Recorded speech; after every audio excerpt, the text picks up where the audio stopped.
Year 3, and here I am with all of your work for this week, the week commencing Monday the 11th of May. Hope this video finds you well and you're enjoying all the activities that we're setting for you. So let's get started.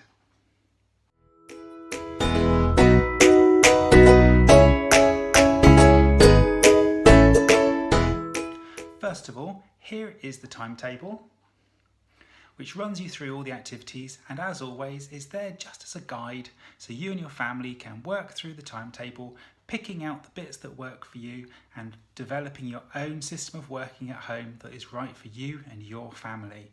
So we hope you're finding it useful.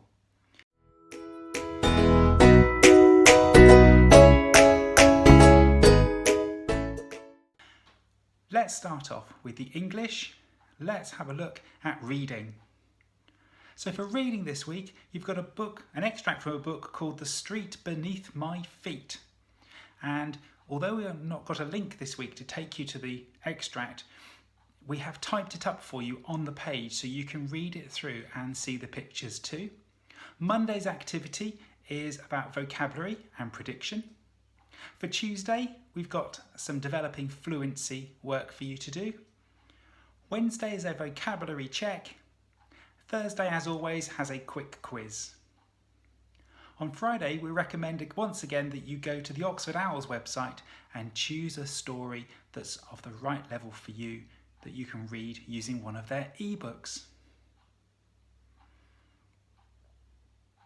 For writing this week, we've got a rather different activity. For the last 2 weeks, you've been very creative, writing about children sitting on aeroplane wings, writing about an adventure at a made-up fairy tale type castle. Well, this week and next week, you're going to be writing about yourself and your experience of being at home during this COVID-19 lockdown. So have a look through this time capsule book. This is going to build up over the next 2 weeks a whole series of activities all about you, your feelings, your family, your activities, and it'll then build up to become something that you can keep and look back on in future years. So for Monday, I've given you the opportunity for you to draw the people you're socially distancing with. Then you can do an all about me page, a page of all about how you're feeling at the moment. There's a community page, a page about what you're doing to keep yourself busy. And finally, if you've got time and you've got the right materials, you can also create some handprints of all the people who are in your home. We'll carry the booklet on next week so that by the end of the 2 weeks, you will have filled it all in.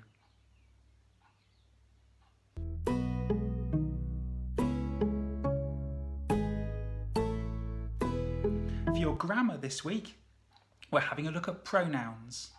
So click on the link, watch the video and complete the activities all about pronouns. We have the usual range of spelling activities for you again this week. This time it's using the letters OU to make that short sound, for example in a word like enough.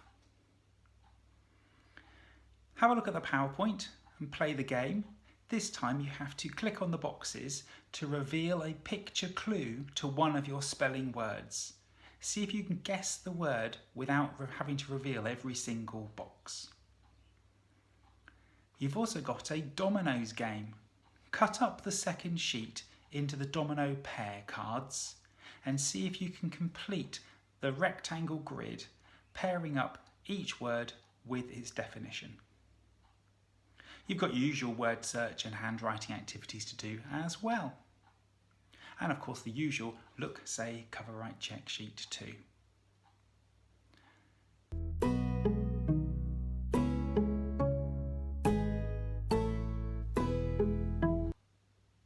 For maths this week, we're carrying on from last week using the BBC Bite-Size maths lessons. So follow through the links that I've put on the sheet, taking you through a daily lesson. And on Friday, once again, you've got a selection of different puzzles and problems to solve through. Don't forget your times tables, rock stars. Keep going with earning those points. helping to work towards those battles, and don't forget to have a go on Numbers as well using the same login information.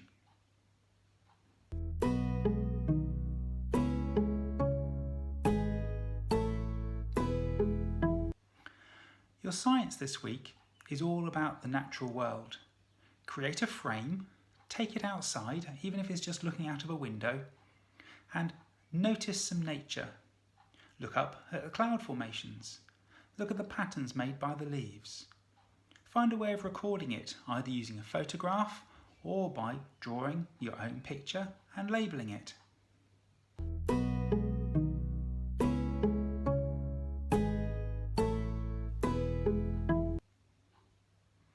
Your history this week moves on to a very famous character from Celtic times and Roman times. Her name is Boudica. We've got some great materials for you to have a look at this week. Watch the videos and have a look at all the different images that you can see of Boudica. I've given you a link to some information about what she looks like and how we know what she looks like. Have a look at all these different images that people have made of Boudica. I wonder why there's not just one. Have a go at drawing what you think Boudica might have looked like using the clues provided, and maybe you could add some labels too. And then later in the week, why not watch this Horrible Histories video? It's really fun and contains all sorts of different fun information about Boudica and her life in Roman times.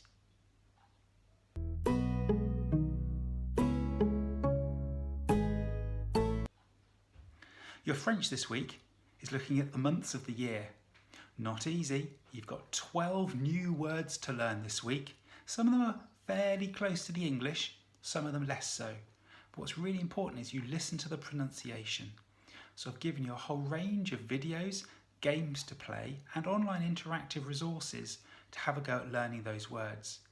It's especially important on the Friday activity to listen to the pronunciation and copy it and practice it as much as you can. So have fun with your French learning the months of the year.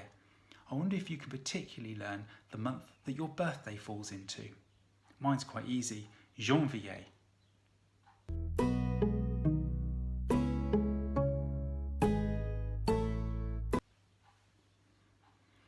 For music this week, we're looking at duration and tempo. We're particularly focusing on a piece of music, a very famous piece of music by a composer called Beethoven. So we've got 2 videos for you to watch this week for music. Art this week and next week is a special challenge which is being set by Mr. Johnson and Mrs. Jenkins.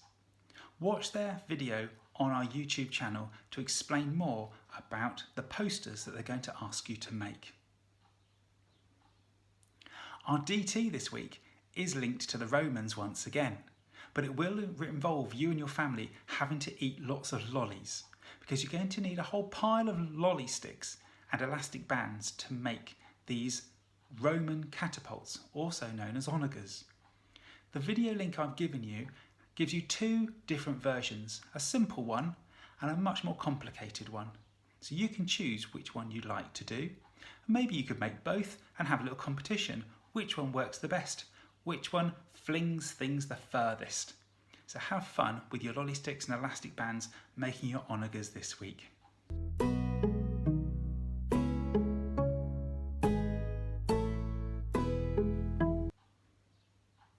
Well, that's it for now.